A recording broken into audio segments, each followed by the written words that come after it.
बिस्मिल्लाहिर्रहमानिर्रहीम। अस्सलामु अलैकुम वरहमतुल्लाहि वबरकातुहू।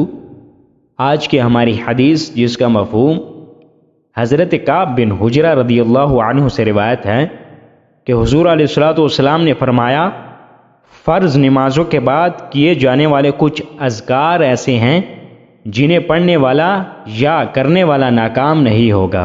तो वो जो कलमे या जो अज़कार हैं वो ये हैं कि 33 दफ़ा सुबहान अल्लाह, 33 दफ़ा अल्हम्दुलिल्लाह और 34 दफ़ा अल्लाहु अकबर पढ़ना। ये हैं वो अज़कार।